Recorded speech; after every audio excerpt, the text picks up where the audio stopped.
Assalamualaikum warahmatullahi wabarakatuh. Kami dari kelompok 12 Manajemen Keuangan yang akan membahas tentang manajemen keuangan internasional, terdiri dari Riani Nuraini NIM 401190163 dan Risma Yuliani NIM 401190167.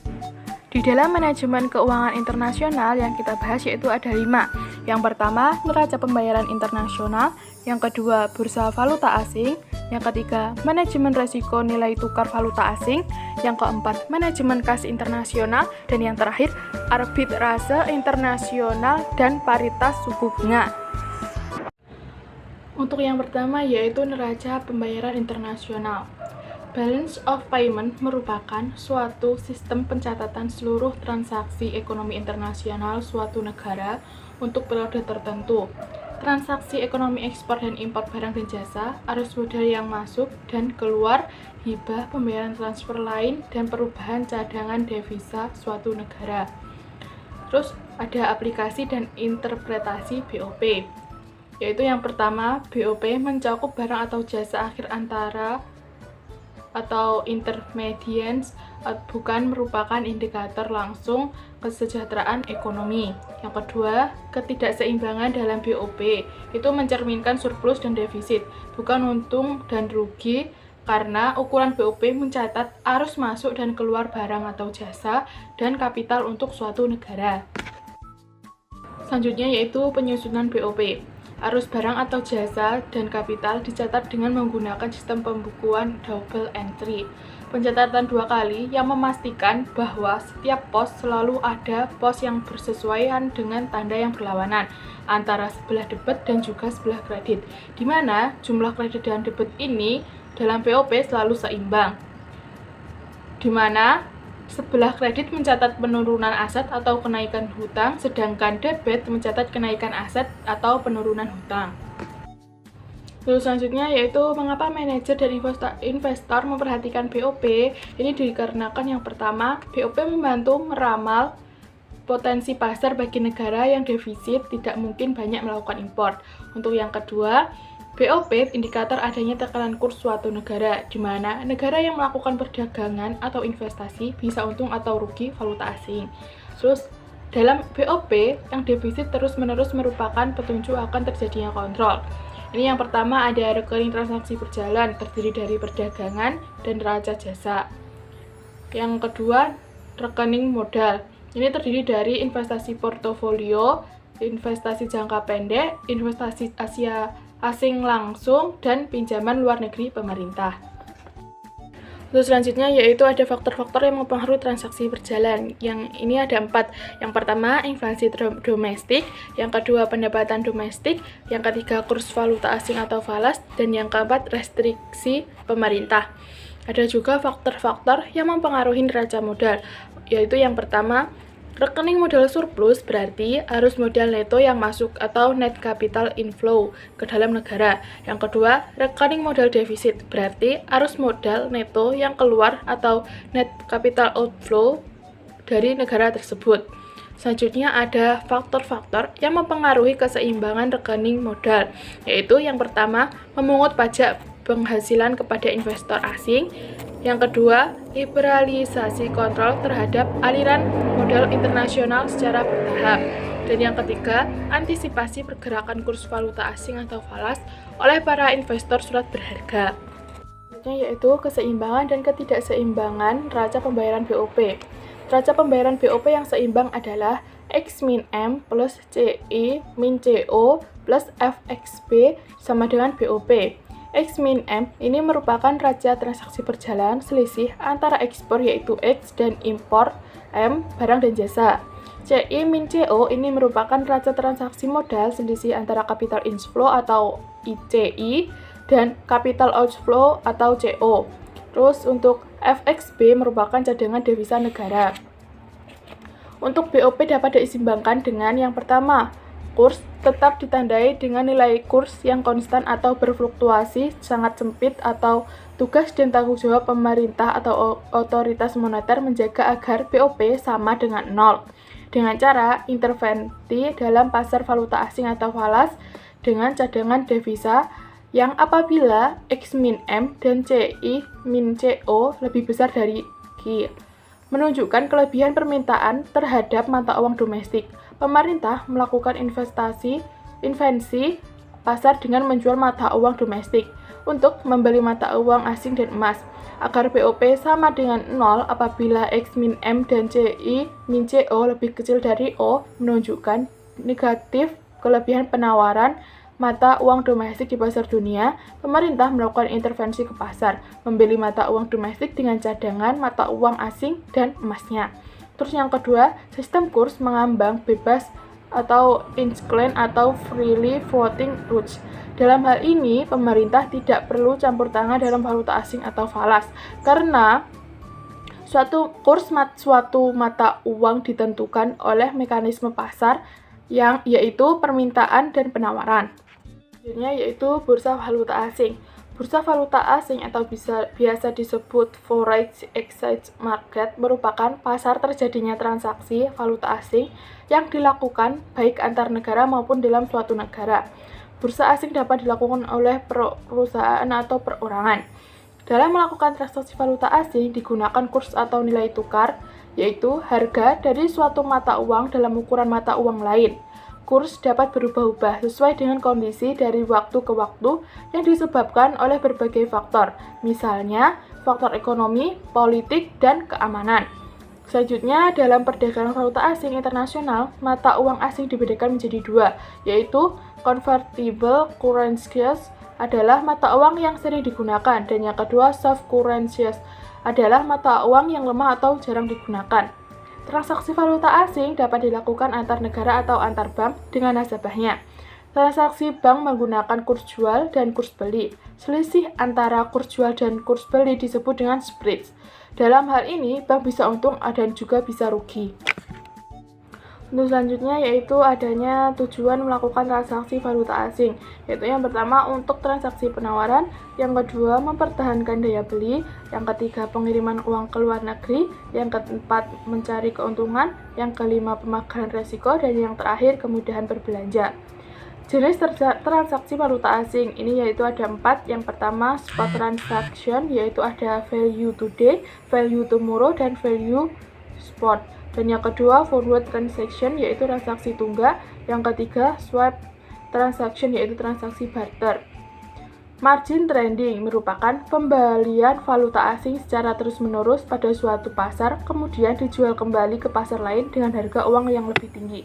Sistem jual beli falas ini dilakukan dengan spot, yaitu contohnya di New York nilai DM sebesar 0,85 US, sedangkan di Paris nilai DM sebesar 0,840 US. Bagi pembeli DM di Paris akan menjualnya ke New York dengan memperoleh laba sebesar 0,10 US sebelum dipotong biaya transaksi, yaitu biaya komisi untuk dealer. Untuk selanjutnya yaitu persyaratan bank dalam melakukan margin trading adalah yang pertama dilaksanakan berdasarkan kebijaksanaan direksi bank dan juga suatu kontrak yang telah disetujui sebelumnya. Untuk yang kedua, dilaksanakan dengan tersedianya margin deposit. Yang ketiga, untuk kepentingan bank, margin trading dilakukan setinggi-tingginya yaitu 10% dari modal bank. Dan yang keempat, untuk kepentingan nasabah, margin trading dilakukan setinggi-tingginya 10 kali dari margin deposit nasabah bank. Yang kelima, apabila mengalami kerugian sebesar 5% dari modal, maka untuk sementara harus dihentikan. Selanjutnya, setelah mendapatkan persetujuan dari Bank Indonesia, dapat dilakukan lagi margin trading. Dan yang terakhir, yaitu margin deposit nasabah atau bank harus dicantumkan dalam laporan mingguan dan bulanan.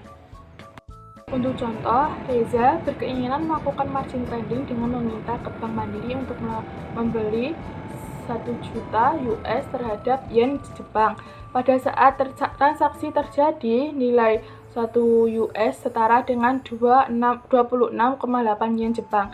Dalam hal ini, Reza cukup menyerahkan ke Bank Mandiri sebesar 100 US saja. Seandainya pada besok harinya nilai tukar yen terhadap 1 US menjadi 27,0 yen, maka jika Reza menjual yen tersebut, Reza dalam satu hari akan mendapatkan keuntungan sebesar 200 US, yaitu dengan perhitungan 0,2 dikali 1000. Tetapi sebaliknya, jika Reza keesokan harinya memerlukan uang dan menjual valuta asingnya, sedangkan harga 1 US sebesar 26,5 yen, maka Reza akan mengalami kerugian sebesar 300 US, yaitu dengan perhitungan 0,3 dikali 1000 US.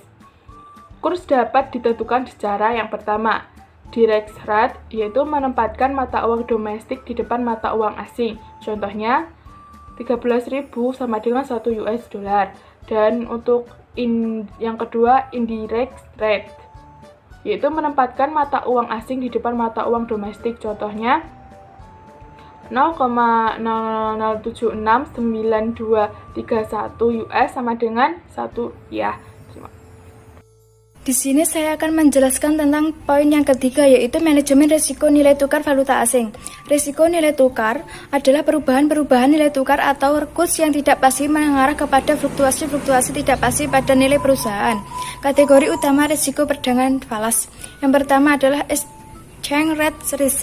Risiko ini terjadi akibat adanya fluktuasi pergerakan secara terus-menerus pada permintaan dan penawaran di pasar falas, sehingga mempengaruhi posisi nilai tukar falas. Yang kedua adalah credit risk. Risiko kemungkinan pihak lain atau counterparty tidak melaksanakan kewajiban dalam persetujuan yang telah disepakati. Misalnya saja, Bank A membuat perjanjian dengan perdagangan falas dengan Bank B. Bank A menyerahkan US dollar tertentu kepada Bank B. Bank B wajib menyerahkan DM tertentu kepada Bank A dalam bentuk perjanjian currency swaps. Apabila salah satu pihak ingkar janji atau prestasi dalam jangka waktu yang ditentukan, maka pihak yang melanggar perjanjian prestasi atau tidak memenuhi, pihak yang dirugikan mengalami credit risk. Yang ketiga adalah country risk. Risiko timbul akibat campur tangan pemerintah dalam perdagangan falas. Berbeda dengan aktivitas intervensi bank sentral untuk mempertahankan nilai tukar, misalnya saja pembekuan aset simpanan luar negeri deposito WNA oleh pemerintah lokal atau domestik. Misalnya saja pembekuan rekening Presiden Republik Federal Yugoslavia Slobodan Milosevic yang tersimpan pada bank-bank di Swiss oleh pemerintah Swiss berkaitan dengan gejolak politik di Yugoslavia pada September 2000. Selanjutnya adalah poin yang keempat, yaitu manajemen kas internasional. Yang pertama, teknik-teknik mengoptimalkan aliran kas. Dengan mempercepat aliran masuk kas, menggunakan jaringan untuk meminimalkan biaya konversi falas, meminimalkan pajak atas aliran kas, dan transfer kas antar anak perusahaan. Yang kedua yaitu investasi kelebihan kas. Poin A, manajemen kas terpusat. Fungsi optimalisasi aliran kas dapat ditingkatkan dengan suatu pendekatan terpusat, sebab semua posisi kas anak perusahaan dapat dimonitor secara serempak. Poin B, menetapkan hasil efektif dari investasi asing dapat dilakukan dengan rumus sebagai berikut. RD sama dengan dalam kurung 1 plus ID dalam kurung 1 plus ED min 1. Dengan keterangan RD adalah hasil efektif pada deposito asing, ID sama dengan suku bunga deposito, dan ED presentasi perubahan dalam nilai tukar valuta yang menunjukkan deposito asing. Poin C adalah paritas suku bunga sebagai satu kriteria untuk keputusan investasi. Paritas adalah sama dengan setara. Poin D adalah forward rate sebagai satu kriteria untuk keputusan investasi. Poin E adalah ramalan tingkat kurs sebagai satu kriteria untuk keputusan investasi. Selanjutnya adalah hasil efektif yang diharapkan. E dalam kurung RD sama dengan dalam kurung 1 plus ID 1 plus E dalam kurung ED min 1.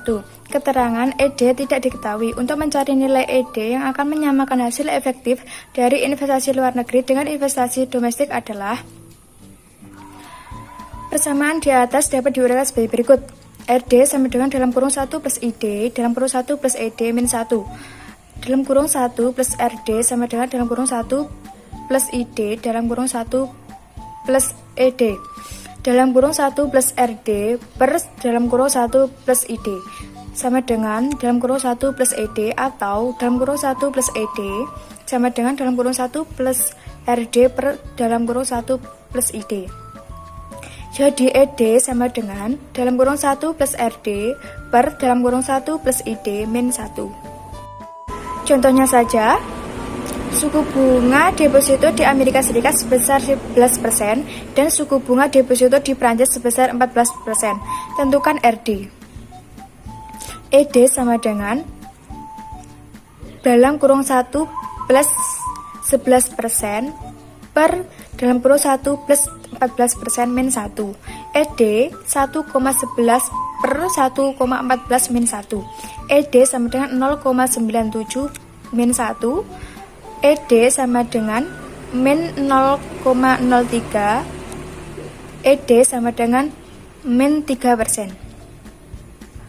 Dari hasil tersebut disarankan agar franchise harus berdepresiasi dengan 3% untuk menjadikan deposito di Prancis menghasilkan hasil yang efektif sama dengan deposito di Amerika Serikat. Setiap derajat depresiasi lebih kecil akan menjadikan deposito Prancis lebih menguntungkan. Selanjutnya, penganekaragaman kas lintas valuta. Suatu multinasional korporat tidak yakin akan terjadi perubahan tingkat kurs setiap saat, sehingga multinasional korporat lebih suka menganekaragaman kas di antara sekuritas dengan dominan mata uang berbeda.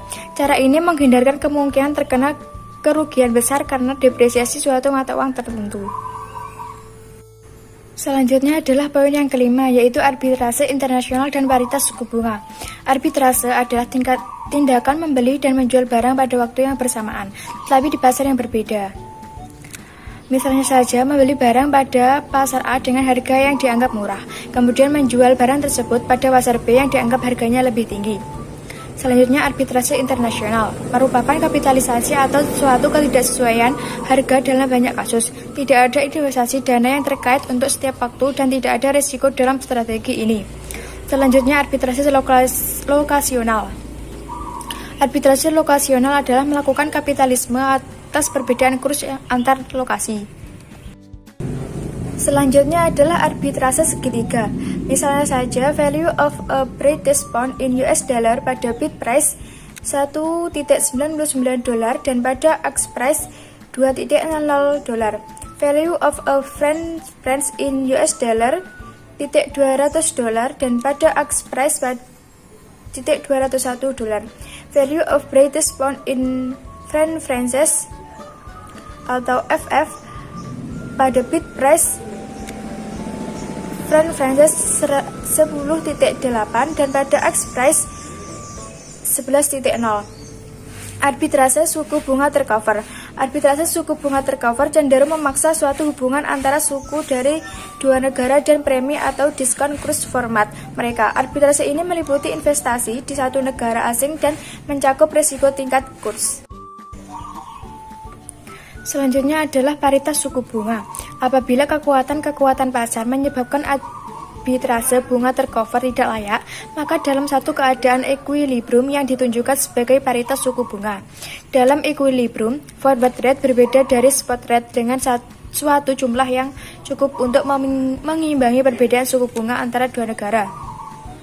Hasil pengambilan seseorang investor dari menggunakan arbitrase suku bunga tercover dapat ditangkap sebagai berikut. AH adalah jumlah home currency yang diinvestasikan pada awal periode. SJ adalah spot rate ketika mata uang asing dibeli. IJ adalah suku bunga atas deposito asing. FJ adalah forward rate di mana mata uang asing akan ditukar kembali ke home currency. AN adalah jumlah home currency yang diterima pada akhir periode deposito. Dengan rumus AN sama dengan dalam kurung AH per SJ dalam kurung 1 plus IJ FJ. FJ sama dengan SJ dalam kurung 1 plus IP. P adalah premi forward. AN sama dengan dalam kurung AH per SJ dalam kurung 1 plus IJ SJ dalam kurung 1 plus B. AN AH dalam kurung 1 plus IJ dalam kurung 1 plus P. Selanjutnya adalah tingkat hasil pengembalian atas investasi ini, atau RJ. RJ sama dengan AN min AH per AH. RJ sama dengan